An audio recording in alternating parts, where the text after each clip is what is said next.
téléspectateur yu ITV ñu leen di dalal jàmm seen émission kennu askan wi tey jii ñu am mbégte dellu si waat fii di dalal Mbacké Gueye moom mooy coordonnateur du collectif des instituts de formation professionnelle privés et associés SIFPA. Mbacké maa lay dalal jàmm. waaw Malick ñu ngi lay nuyu di la ziar di am mbégte aussi teew fii ci émission kennu askan wi di sant également waa ITV ci invitation bi. jërëjëf. allez-y. Et puis di aussi nuyu également ñëpp ñi nga xamante ne ñoom ñooy ay responsables d'école de formation professionnelle di nuyu vacataires yi ak aussi suñu étudiants di am mbégte aussi teew fii. effectivement ci kanamee tuuti daañu yaatal lépp jëm ci wàllum formation professionnelle tamit ci école yi nga xamante ni ñoo nekk ci privé bi. dañuy ànd ak docteur Marie Khemesse Ngom Ndiaye moom mooy directrice générale de la santé mu ñëw ñun si tolluwaayu mbas mi fii si Sénégal.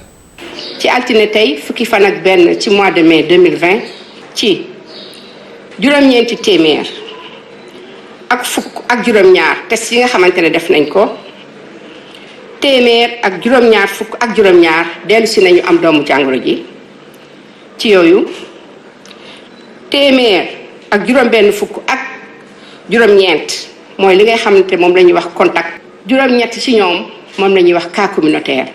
yooyu nag ñu ngi leen di fekk ci diwaan yi Liberté 3 am na benn Mbao am na benn Pikine am na benn Tambacounda am na ñett Touba am na ñaar juróom benn fukk ak juróom yi nit yi nga xamante ne dañ leen a entré woon ci l'hôpital yi bañ leen testé gis nañ ne seen yaram amatul doomu jàngoro ji wër nañu waaye juróom ñett ci ñoom ci malade yi dañu leen di wax cas grave ci hôpital Fann ñett nga fa tëdd ci hôpital régional bu Ziguinchor benn nga fa tëdd ci hôpital principal ñeent ñu ngi fa tëdd ñeneen ñi nga xamante ne ñu ngi tëdd ci lal hôpital yi ñu ngi am tan bi mbas mi duggee ci Sénégal ba bés mi tey ñu ngi toll si junni ak juróom ñetti téeméer ak juróom ñett fukk ak juróom benn cas yi nga xamante ne ñoom positif nañu gis nañ ci ñoom doomu jàngoro ji ci yooyu ñu ngi am juróom-ñaar téeméer ak fukk ak juróom yi nga xamante ne wër nañu fukk ak juróom-ñeent ci ñoom làkku nañu génn nañu àddina am na benn boo xamante ne jotoon naa dellu ca dëkk ba mu jóge woon ci ñi nga xamante tey ñoo des ci lalu hôpital yi ñu ngi toll ci junni ak téeméer ak juróom fukk ak benn. Mbacké Gueye ku ñu doon teewlu mooy docteur Marie Khemesse Ngom Ndiaye moom mooy directrice générale de la santé gis nañ Sénégal tey am na 177 nouveaux cas positifs mu nekk lu njëkk. waaw Malick c'est vrai que tey mën nañ jàpp ne en fait chiffre bi ñu am presque dafa mel ni mooy nekk chiffre record ci cas yu positifs yi et je pense que taux bi gën a élevé par rapport au nombre de tests réalisés je pense que. 917.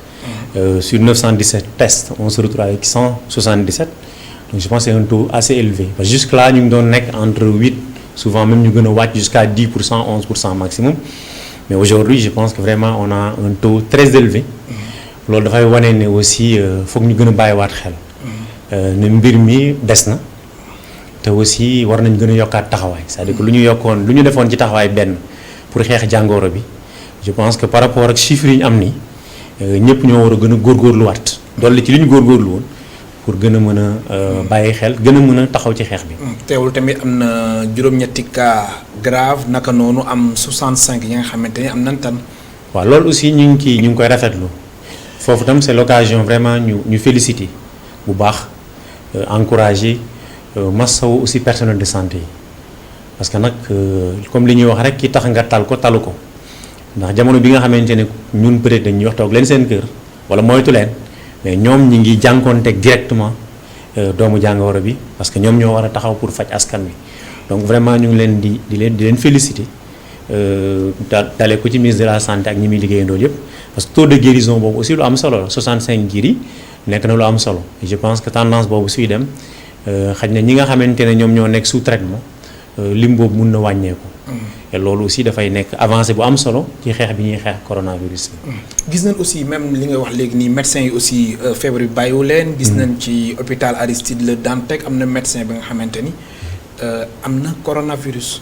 effectivement mu nekk la nga xamante ni lu doy waar. waaw mais lu metti la ah. risque la wane ni feebar bi bàyyiwul kenn. non bàyyiwul kenn parce que je pense que loolu moom depuis le début jàpp naa ne sénégalais war nañ gën a xamaat loolu ndax bëri na ay kilifa yu mag yu mu dal donc bàyyiwul kenn parce que tey jii am na ñoo xamante ne dal na leen sax ba yóbbu seen bakkan tey ñooñu bu fekkee ay règles d'hygiène ak yu ni mel jàpp naa ne lu ñu xam la beneen bi aussi am nañu ay moyens pour taxawu loolu mais malgré tout feebar bi dal na leen.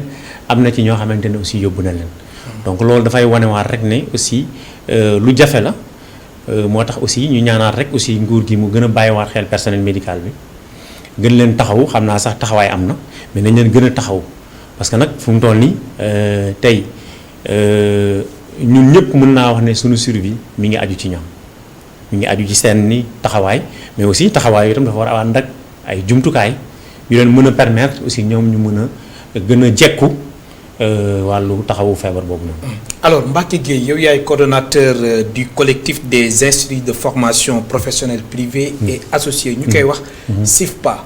tey jii njiitu réew mi président Macky Sall. ci kanam tuuti su juróom-ñetti waxtu jotee dina amal discours.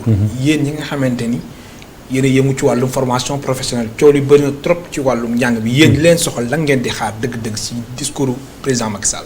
voilà jërëjëf je pense que boo tuddee SIFPA muy collectif des instituts de formation professionnelle privés et associés dafa nekk kuréel bu dajale ay responsables d'école maanaam ay directeurs d'instituts de formation professionnelle ak ay déclarants responsables ñoom ñoo nekk ci biir kuréel bi. daan si ñëw sax ci kanam. waaw danañ ci ñëwaat mais xëy na pour ma tontu directement ci sa question c'est-à-dire que il faut que président bi parce que moom jamono bii comme ni ma ko tuddee moom moo wax ne dañu nekk guerre.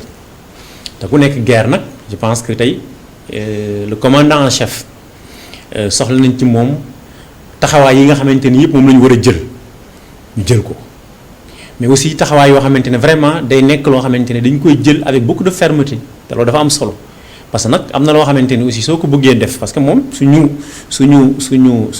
survie wala boog xañ na suñu mucc ci contexte bi ñu toll nii gannaaw yàlla fii ñu nekk ci Sénégal moom dafa am taxawaay bu rëy. ci mesures yi nga xamante ni moom lay jël tey mesures yi muy jël am na benn manque de rigueur bu ci am mën na jur ay yàqu-yàqu yu bëri ba am ay conséquences yu doy waar sur le plan social sur le plan sanitaire ak ay ci yeneen wàll yoo xamante ne tey mën na vraiment gàllankoor réew mi ci lu bëri en tout cas ñun ñu ngi koy xaar ci mu jël mu prononcé wu sur des questions essentielles. beneen bi également am na ay secteurs yoo xamante ne dama jàpp ne c'est des secteurs de premier plan. kenn waxul ne Sénégal nag dañ toll ci jamono séddoo wala yu mel noonu parce que ñun ñëpp li ñu yitteel mooy corona bi ñu bokk ko xeex mais nag dañu wax plan de résilience économique et sociale jàpp naa ne tam autant war nañu fexe xeex jàngoro bi mais war nañu fexe ba keno yi nga xamante ne moo téye suñu économie mu bañ a nërmeelu parce que su nërmeeloo après jógaat bi day jafe moo tax foofu aussi war nañ ciy dem avec beaucoup d'objectivité bañ ci dem rek ci affaire par exemple ñii ñoo gën a def lii wala ñii wala peut-être ñii ñoo gën a taxaw wala ñii wax nañ ñii dégguñu leen mais quand même xam nañu secteur bu nekk lan mooy njëriñam ci doxinu réew mi loolu jàpp naa ne aussi le président war na ko mesurer à sa juste valeur. et également jël aussi les mesures qui s'imposent. alors da nga ni président de la République yaa ngi koy xaar ci ay questions essentielles da nga jàpp ni depuis le 23 mars ba état d'urgence bi taxawee ba tey. président de la République jéego gum def yow soo ko doon évaluer da nga jàpp ni lu bëri da ko war a jooyantiwaat. waaw c'est-à-dire que peut-être du ma wax ne c'est-à-dire am na ci yoo xamante ne tey teg nañu ko mais jamono bii xaj na ni mu war a doxee pour que ci wàllu jàngoro bi mu mën ci feeñ des na. ci wàllum jéego. waaw ci wàllu c'est-à-dire que ci wàllu jéego man jàpp naa ne santé bi comme ni nga ko wax nga léegi problème mu médecin bi am problème yooyu. dañu leen gën a dooleelaat mais jàpp naa ne réew aussi boo koy defar. boo waxee santé da ngay wax éducation wàllu éducation ñu ngi ciy jéem mais nañ ci am plus de lucidité aussi et puis bañ ci am aussi une démarche politicienne c'est-à-dire que nañu fexe rek ba jël mesures yi ci façon bu gën a objective bañ a def loo xamante ne peut-être dañ koy def parce que tel réew def na ko wala dañ koy def parce que peut-être wala ci tâtonnement parce que aussi am na ci loo xam kenn du ko gérer ci tâtonnement. dafa laaj beaucoup de lucidité. parce que erreur bu ci am ci mesure yi muy jël dafay am ay conséquences yu doy waar yoo xamante ne dafay impacter ci doxinu réew mi. loolu aussi jàpp naa ne loolu aussi foog mu bàyyi ko xel. alors waaw et ñu ngi am yaakaar ne aussi dina ko bàyyi xel. alors Mbacké ñu seetlu ni yéen coronavirus bi moo tax ngeen booloo taxawal collectif seen collectif bi. nekk collectif des instituts de formation professionnelle et privés associés. léegi lan ngeen si jublu ba coronavirus bi ñëw ngeen taxaw temm yéen ñëpp ngeen di xàccandoo di dóorandoo. waaw xam nga foofu tam dañ la ci dama lay sant ci question parce que lu am solo la aussi daje boobu am xaj na waroon na jiitu ndax yàgg nañ ci waxtaan am na sax ay tentatives yu bëri yu ci am yoo xamante ne xaj na soriwul woon mais bii ci contexte bi xaj na expérience yooyu ñëpp yu ñu amoon ci ay essais de regroupement yoo xamante ne tey suñu institut yi ñu ngi ko doon teg xaj na yu bëri doxu ci woon mais biñ ñëwee ci contexte bi ñu ne nag segam jamono bu nekk la jaadu woon ñu daje jamono bii nag daf ko gën a laaj ndax lu tax réew boo koy defar boo tuddee wér-gi-yaram da ngay tudd éducation ba pare ñaari mbir dafa am solo ci suñu réew yi Sénégal mooy benn ñun réew lañ moo xamante ne amuñu doole ñaareel bi réew lañ moo xam ne dañu bëri ay xale loolu lu jar a bàyyi xel la te loolu dafa war a bokk ci liy orienté politique yi ñuy teg réew bu bëree xale fokk ñu bàyyi xel éducation ak formation parce que loolu mooy suñu force. mais force boobu bu ñu ko géré wul day mujj nekk handicap ci ñun moo tax ñu ne kon secteur formation de la professionnelle war nañ ko gën a bàyyi xel. kon yéen bàyyiwoon leen xel nii jamono ji. déedéet bàyyiwuñ ko xel parce que boo xoolee lu tax secteur de la formation professionnelle bàyyiwuñ ko xel ñun privé bi lañ nekk formation professionnelle boo ko jëlee. soo ko xaajee ñaari ñun la privé bi les 2/3 des effectifs yu nekk ci formation professionnelle privé bi la ñun la am na sax ñu wax ne dem na sax ba xaw a jege 80%. léegi naka la secteur boo xamante ne tey 80% la occupé ci formation professionnelle muy privé bi formation professionnelle. war a former ay ndaw parce que boo waxee emploi foog nga formation professionnelle parce que articulation bi ñu def ci ministère bi emploi formation professionnelle artisanat dafay wan ne boo bëggee nit ñi liggéey foog nga former leen mais da ngay gis ne slogan yi moo gën a bëri que taxawaay bi parce que tey bu demee ba par exemple tey ñun ñi nga xamante ne ñoo góorgóorlu ba taxawal ay école di jàppale nguur yi loo xamante ne moo ko waroon def am na ñoo xamante ne ay simple affairiste la ñu jàppe ay simple affairiste ba sax bi ñu leen interpellé ci par rapport ak situation bi ñu toll nii école de formation privée yi lan lañ namm ci ñoom tutelle bi li ñu lay njëkk a wax non c'est des entreprises c'est des unités économiques on est d'accord mais c'est des unités économiques qui accompagnent l'État dans sa politique de formation professionnelle mooy état bi li muy def li mu mënul ci formation professionnelle ñun ñoo ciy jéem. mais yéen Mbacké. waaw su ma juumalee yéenay secteur privé de la formation. professionnel waaw est-ce que du loolu moo tax tutelle bi di waxee noonu. waaw mais c'est-à-dire que loolu pour man ñàkk comprendre enjeu yi la. xam nga lu tax réew bu fi dem secteur privé moo ko yóbbu. et loolu Malick au-delà sax ñun suñu secteur nit ñi war nañu xam ne réew mi pour mu dem il faut que ñu dooleel secteur privé mais li gën a yéeme mooy dafay mel ne léegi réew mi ñi nekkul ci secteur privé dafa mel ne dañuy fiire secteur privé te loolu lu garaaw la. yéen ne serait-ce que yéen ci domaine bi ngeen nekk muy presse dindi ci secteur privé lan moo ci des dindil rek secteur privé ci presse nga xool lan moo ci des ak liggéey bi presse di abattre ci réew mi pourtant dañu leen jàppee ay entreprise kese pourtant jàppee nañ ay entreprise pourtant jàpp nañ ne yéen tam war nañ leen a jàppale te am na ay jéego yu ñu ci def transport ñi ci nekk ay Dakar Dem Dikk entreprise la ils ont prévu 600 millions par mois.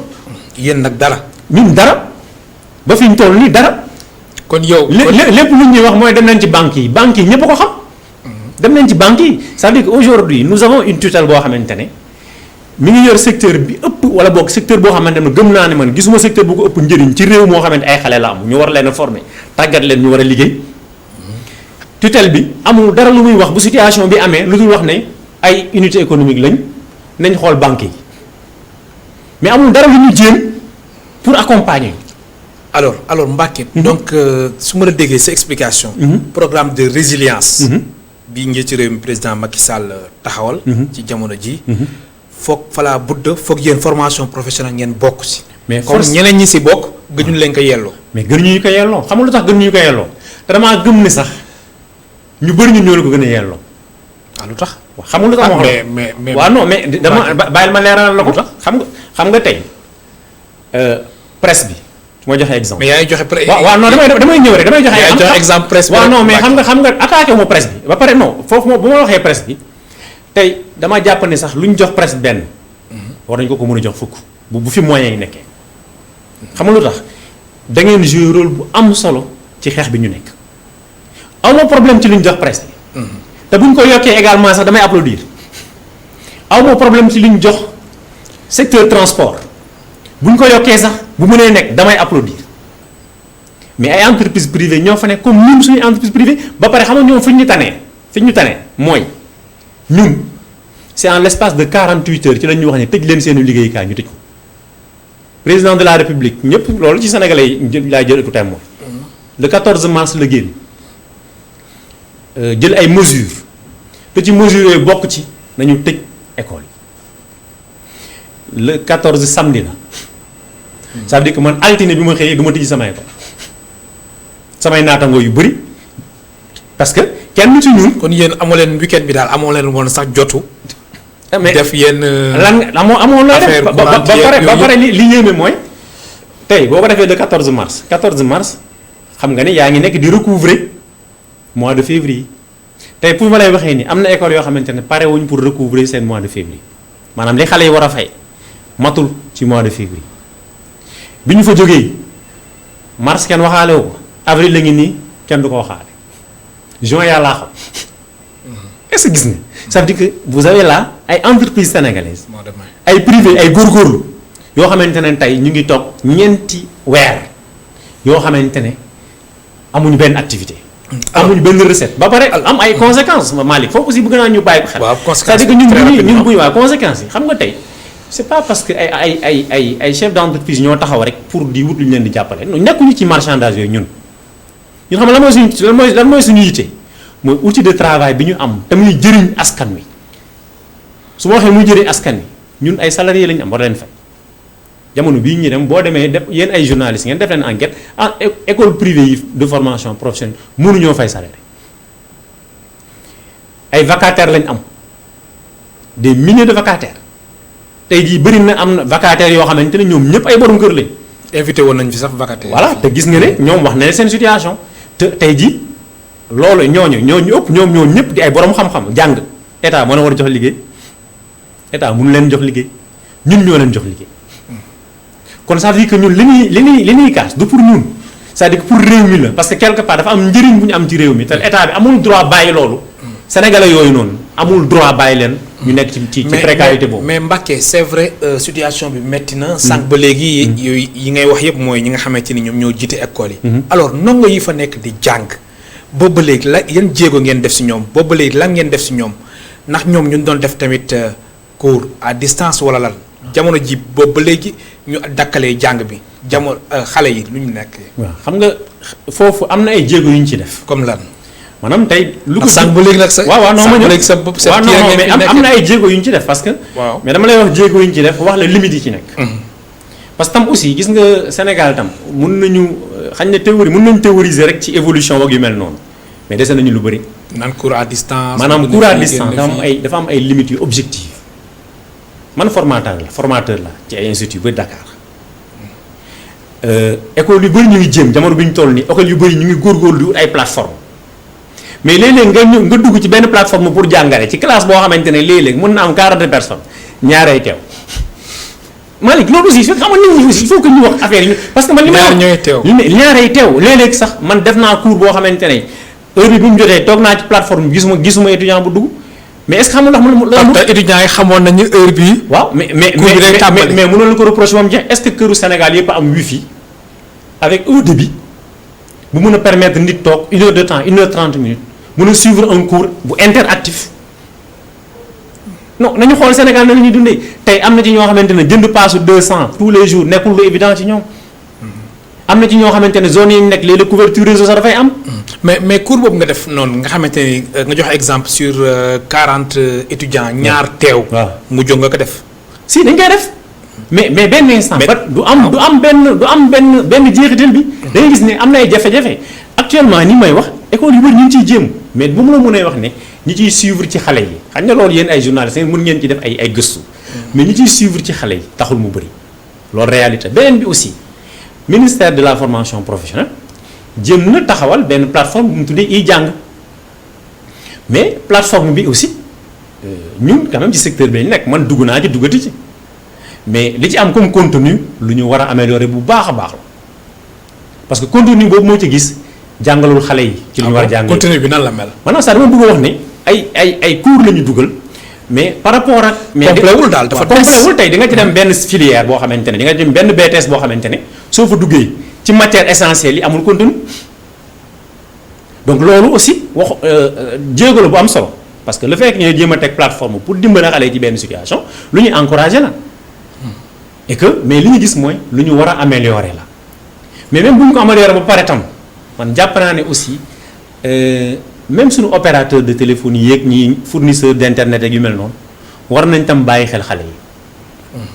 parce que nag ñu yombal leen mbir mi non parce que tam non nit ñi dañ jàpp ne connexion internet lu évident mais connexion internet évident wul c'est-à-dire connexion internet peut-être pour ay WhatsApp ak ay yeneen mais tey jii boo waree nekk ci benn plateforme war a suivre benn cours pendant 1 heure de temps il te faut benn connexion bu baax yaa gis koo xam day dugg jékki-jékki mbiram dagg du mën a continuer ay possibilités c'est-à-dire il faut que limite yooyu aussi ñu poser ko que ñu xam ne certes lii occasion la pour que suñu réew itam gën a góorgóorlu ci e-learning bi maanaam formation à distance mais nag pour ñu waxante dëgg rek des na lu bëri pour xale yëpp mën cee jot mooy bu ñu waxee rek ci wax di nga gis nag ko naan la non ñu ngi def formation à distance nos étudiants suivent régulièrement mais du loolu mooy réalité bi ça il faut tam aussi ñun tam Sénégal lañ bokk ba pare aussi foo ñu xam ne ñun xale yi seen formation ñun ñoo tànn liggéey ci mooy daf ñu soxal état daf ci am responsabilité ñun tam dañ ci am responsabilité et que ñun également ñoom nu ñu waree sonn ci xale yi ñu am xam-xam am métier surtout j'insiste ci am métier parce que réew mu amul doole da ngay fexe ba nit ñi am métier te ñun ñooy tàggat ñi joxe métier ñiy def ñi am métier ñun ñoo leen tàggat léegi nan nga mën a imaginer maintenant réew moo xam amul doole am ay xale secteur bii tàggat xale yi pour ñu am métier mu dellool ko ginnaaw loolu aussi problème. alors Mbacké Gueye ku ni formation professionnelle sa xel dafay dem si BEP CAP. BTS. alors fu ñu toll nii ak retard bi jot a am examen yu ngeen doon faral def fala budde foog mu am yenn modification. forcément. seen examen yan période ngeen ko jàppoon dëggantaan. généralement lu ci bëri examen yi da doon commencé à partir du mois de juin ba dem ba mois de juillet. ci la ñuy def ay BEP ci la ñuy def par exemple BTS ay mois de juillet lu mel ne ay CAP BT loolu mooy examen professionnel yi nga xam c'est des examens d'état terewul nag école bu ci nekk da nga am aussi ay parce que dañu lay autoriser pour nga participer examen d'état mais école yi également dañuy am ay examen d'école parce que il faut nga xam ne du secteur yëpp Sénégal ñoom ñoo am ay examen d'état aussi loolu tam nañ koy bàyyi xel ñoom c'est pas dans tous les secteurs c'est dans toutes les filières la ñu am ay examen d'état aujourd'hui au Sénégal am na ci ay filières yoo xamante ne amul examen d'état école yi maintenant dañuy former ils ont des diplômes d'école par exemple tey boo jëlee lu mel ne transit xëy na am na benn lu ñuy tuddee BTS APC mais loolu benn école moo ko expérimenté te ñi fa ne ci xale est-ce que sax mat nañu ñaar téeméer wala du ko topp boo demee loolu CFPST lañ koy defee mais c'est-à-dire que tey examen BTS classique yi ñu am fii muy ay transport logistique commerce international comptabilité et gestion informatique de gestion assistant et gestion des entreprises AGE yooyu comme ni mu amee ay BTS classique am na ci ay secteurs yoo xamante ne amul ay BTS classique te loolu aussi état war na ci taxaw parce que ay secteurs la yoo xamante ne war nañ ci gën a liggéey. am na solo moo fàttali suñu mbokk téléspectateurs yi ñu ngi dalal Mbacké Gueye moom mooy coordonnateur du collectif des instituts de formation professionnelle et privés associés mën ngeen participer ci émission bi soo leen wootee ci 33 824 88 06 am na suñu téléspectateur bu nekk ci ligne bi kooku dem na alors Mbacké. waaw gis nañ ni état wu Sénégal dafa jàpp waxtu ñuy wax ni. le 2 juin pour élèves yi nga xamante ni ñoo nekk classe d'examen. ñu ubbi yéen seen position lan la exactement ma jël ma jël ki nekk si ligne bi allo allo allo. allo. bismillah. allo. allo soxna si ñu lay dégg. asalaamaaleykum. waaleykum salaam. madame Tall Dakar laay wootee. bismillah bismillah madame Tall. dama doon wax ci affaire institut privé yi. oui. allo en fait Macky Sall en fait gouvernement Sénégal plutôt. 1000 milliards yi ñu débloqué pour le Covid 19. dañ ko waroon def pour man 3 ci ñetti fànn.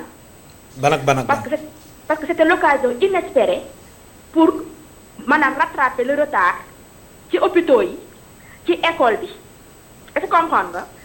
ak aussi ñu jël li ci des ñu jox ko au moins informel bi pour man loolu laa jàpp. parce que déjà hôpitaux yi retard bi ñu am gap boobu mënoon nañu ci dugal au moins les 60%, les 30% ñu jël ko jox ko école bi en général ñu rattraper le retard li ci def ñu jàppale ci le secteur informel.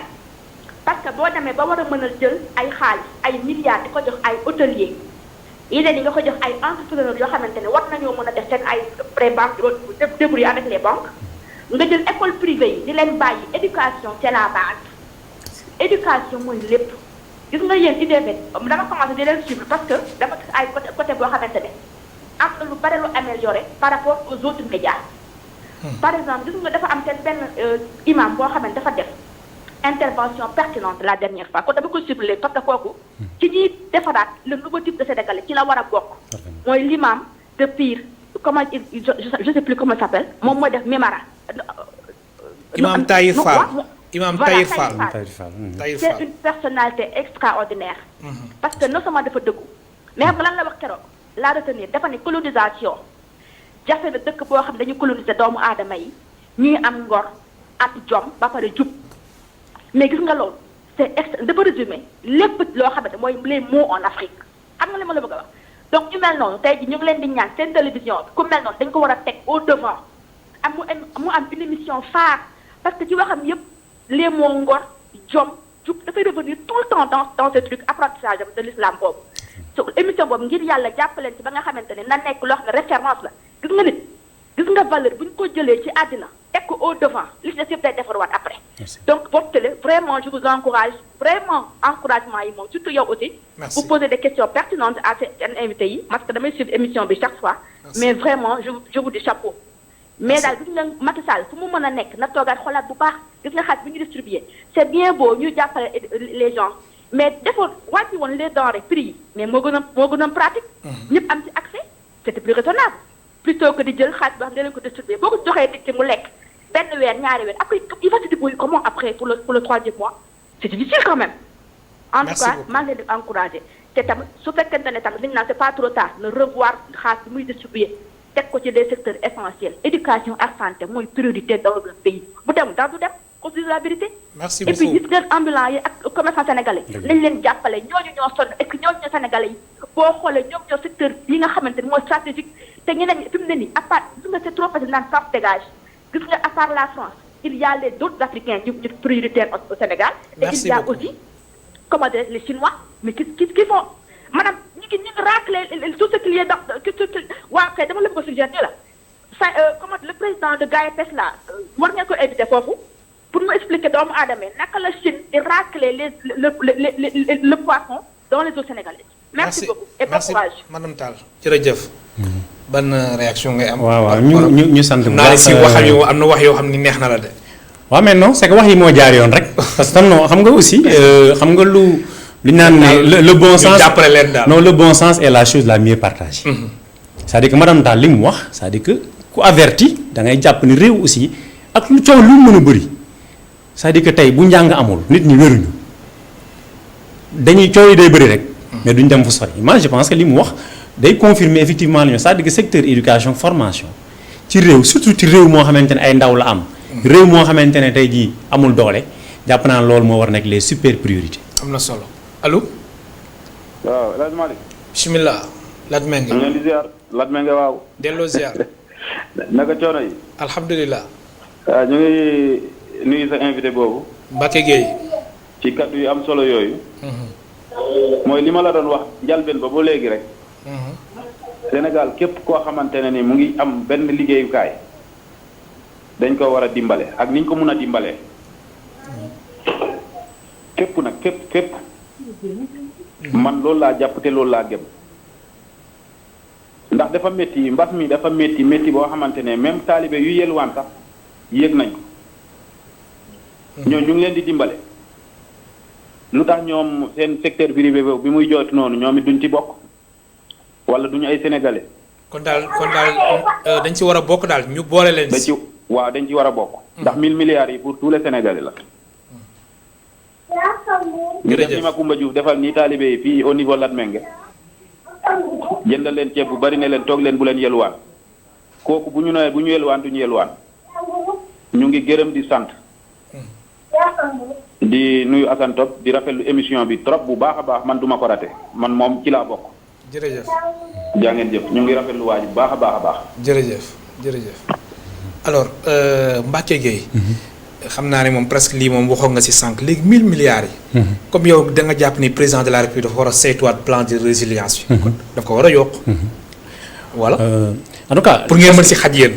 non parce que xam nga aussi foofu ñun toujours li mu wax lu am solo la aussi ñu bàyyi ko xel parce que ay entreprises yu ñu war a jàppale lañ mais dafa am aussi lu may bëgg di préciser c'est-à-dire que tàllaluñu loxo kenn ñun ci réew mi lañ bokk beneen bi également aussi yàccaaraluñu dañoo jël suñuy weccit góorgóorlu ay at yu bëri taxawal kër di liggéey di ci former ay xale et puis di former xale yiy liggéey et là aussi je défie les gens gis nga xale yiy liggéey ci entreprise ñun ñoo leen former formation professionnelle duggal ci entreprise yi ñun ñii néew na kër booy dugg ci kër entreprise booy dugg te doo fa génn kenn la monsieur Diw donc loolu dafa am solo c'est-à-dire que du ay nit ñuy taxaw di wax ne cër leen bi déedéet c'est-à-dire que xam lan la mooy dañoo amee secteur boo xamante ne gëm nañ ne dafa am njëriñ ci réew mi te secteur la boo xamante ne li xew impacté na ko et durement loolu nag na ci let état bi jël ay responsabilités mais newuñu fi vraiment ci affaire de débat wu.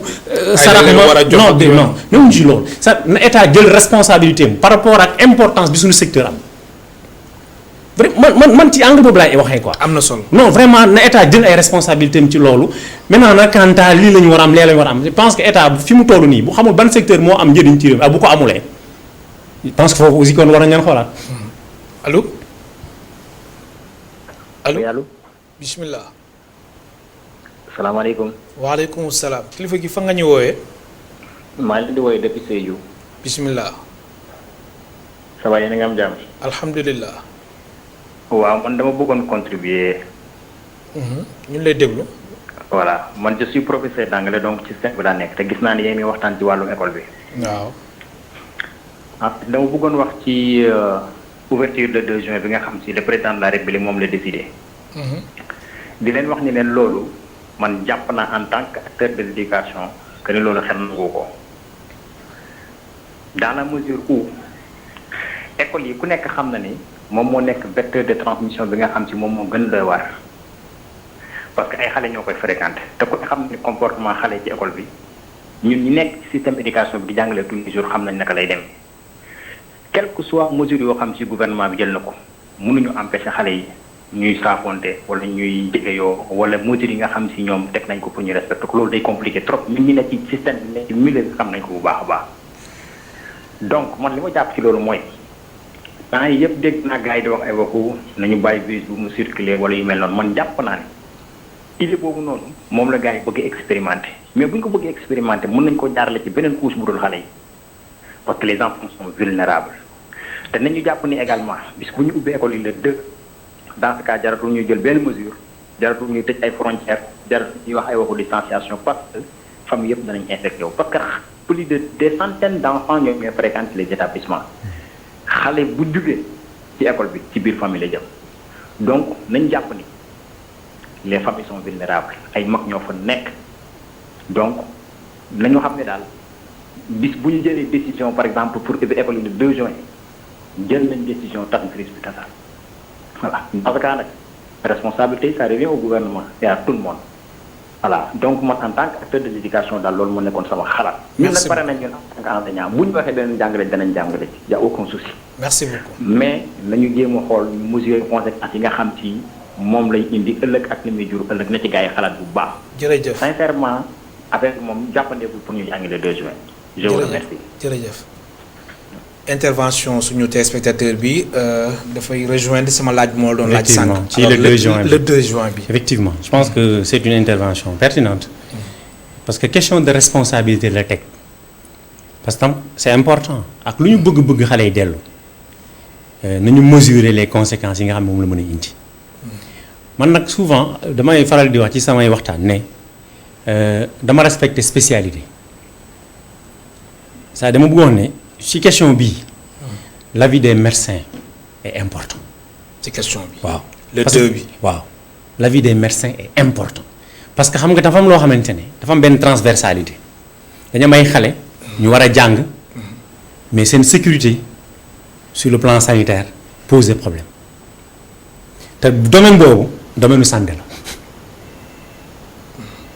ñun en tant qu'école nous sommes disposés parce que tey jii nous sommes des républicains su ni état jëlee mesure ci ne arrêté leen école yi parce que am na danger dañu arrêté école yi su état jëlee mesure ni aussi dañu war a dellu na jël responsabilité am aussi jël disposition yi mu war a àndal et puis ñu bañ weddi suñu bopp aussi parce que tam dafa amoon lu taxoon ñu arrêté école yi est-ce que loolu maintenant jamono bii maîtriser nañ ko ba xale yi war a dellu jàpp naa ne état bi jël responsabilité mais na ci déglu également le corps médical. am na solo am na suñu téléspectateur bu nekk ci ligne bi ndax lu ñu desee ci waxtu bëriwul allo. bébé am. bébé. allo. kooku dégguñu ñu xaaraat tamit beneen téléspectateur bu nekk ci ligne bi xar ma jël benn téléspectateur après ñu ñëw ci yeneen laaj yi. allo. allo. allo. allo asalaamaaleykum. waaleykum salaam. waaw je voulais participer à l'émission là s'il vous plaît. bismillah yaa ngi en direct kilifa gi. ah bon. waaw maa ngi leen di nuyu di leen gërëm. fa nga ñu woowee kilifa gi. maa ngi tudd Ndiaga Faye maay directeur de l'école privée maritime. ñu lay déglu Ndiaga. waaw j'ai suivi les explications de monsieur Guèye. Mbacke Guèye. waaw Mbacke Guèye kontaan nañ ci. dama bëgg a wax rek ne la formation professionnelle y a rien de tel. foofu nga nekk noonu s'il n'y a pas de machine la mécanique générale ça ne marchera pas. électricité mécanique moo ko yore c'est la mère de toutes les formations professionnelles. lépp formation boobu mën a xalaat ci àdduna mécanique moo ko jur. waaw l'informatique l'automatisation l'hydraulique ainsi de suite je peux pas rester ici à le citer sinon ça fera une centaine.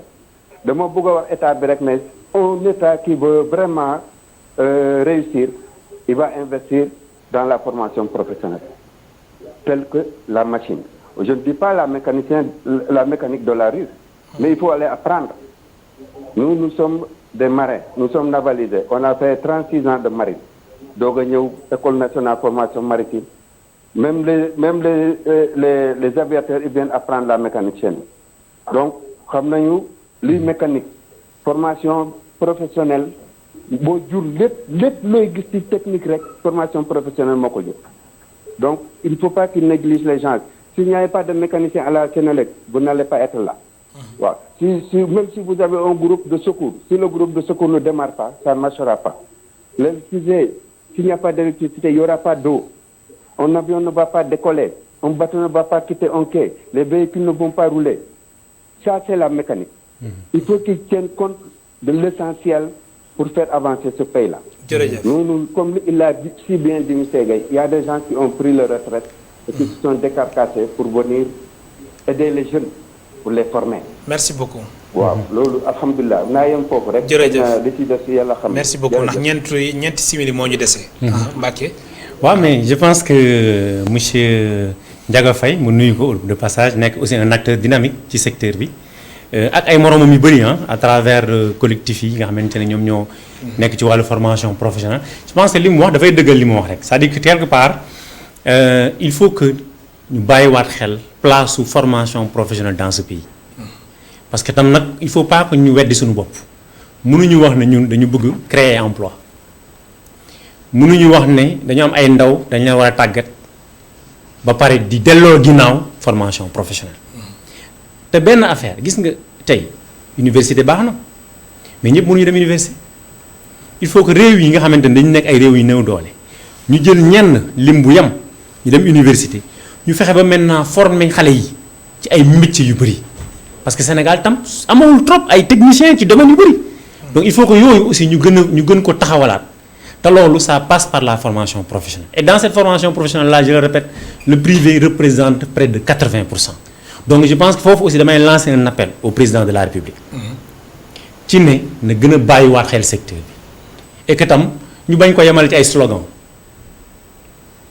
c'est-à-dire que na nekk ay actes yu dëgër yoo xamante ne tey danañ ko mën a def fépp ci réew mi ñu dooleel ñi nga xam ñoo ciy yëngatu fan yi ci ginnaaw maa ngi dégg président mi ngi wax nañ accélérer 15 centres la construction de 15 centres de formation loolu baax na mais aussi au même moment aussi sénégalais yi góorgóorlu ci secteur privé bi di contribuer lu am solo et puis souvent avec des tarifs yu accessibles tey jii bëri na xale yoo xamante ne tey seen formation professionnelle def nañ ko ba génn liggéey ci entreprise yi ci ay coûts yu raisonnable lañ ko amee te loolu boo leen defee enquête yéen ko xam ci sénégalais yi c'est-à-dire que nos collaborateurs nos collègues yi nga xamante ne ñoom ñoo nekk ci école de formation yi ñu ngi def social bu bëri moo tax léegi ku leen di xoolee simple affairiste c'est parce que da nga xamul lan mooy secteur boobu c'est-à-dire que ay sénégalais yu bëgg seen réew ay patriotes des gens yoo xamante ni investir uñ ci beneen réew seen réew la ñuy investir fi pour jàppale état wuutu ko ci li nga xamante ne mënu ko defal boppam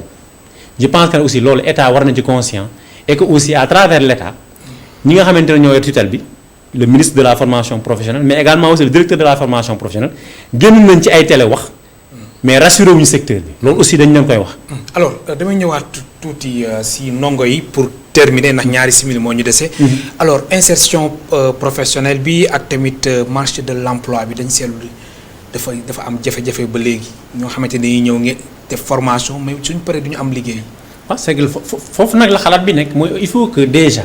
parce que ñu ëpp également dañuy am ay formation généraliste ñun lan la ñuy gis le plus souvent mais beaucoup d'étudiants yoo xamante ne dañuy dem université léeg-léeg sax gis koo xamante ne dafa doon am maîtrise day ñëw obligé dugaat ci beneen école de formation pour defaat benn BTS du fi jeex il faut que ñu xool ci secteurs yi nga xamante ne c'est des secteurs innovants ñu former ci nit ñi parce que xam nga réew mu nekk xam nga lan mooy say problème secteur innovant xam nga lan la mais bëri na tey yi fu mu doon ne xam nga doyen bi sànq wax na ne wàllu technique wàllu informatique yeneen ak yeneen c'est-à-dire que informatique de haut niveau c'est-à-dire que tey bëri na ay secteur agriculture ñun réew la boo xamante ne ñun mën nañ bay wàllu tey plomberie bi ngay gis nii amul ay techniciens supérieurs ak lan moo ëpp solo ci bâtiment secteur u BTP ak yeneen c'est-à-dire que nañu former ay xale yu xarañ des BTS mais aussi beneen bi aussi na formation professionnelle xoolaat BTS yi revoir aussi les programmes ñu saytuwaat ko mais am na BTS yoo xam def nañ plus de 20 ans dans des secteurs dynamiques donc loolu aussi c'est-à-dire que xam nga doo former pour former mais da ngay former tout en tenant compte ci réalité yi nga xamante ni moom la secteur emploi bi soxla nous formons pour l'entreprise mais il faut aussi ñu fexe ba former loo xamante ne suñu ko génnee entreprise jël ko loolu ay jéego mi ngi ciy am mais des na nañ ci gën a liggéeyaat. am na solo nañ ci gën a liggéeyaat programme bi war nañ ko saytu. mais yëpp war nañ ko saytu durée 20 ans moom vraiment. bëri na loolu ñoom duñ ko weddi c'est-à-dire que taxawaay bi vraiment am na ay taxawaay kenn du ko weddi taxawaay yu am solo mi ngi am mais par rapport ak secteur bi njëriñ bi mu am ci réew mi ak fi mu mën a yóbbu réew mi gëm nañ ne des na lu bëri. am na solo Mbacké Gueye maa lay gërëm bu baax di la sant. waaw Malick maa ngi lay sant bu baax vraiment di rafetlu invitation bi di aussi sant kilifa ITV yëpp.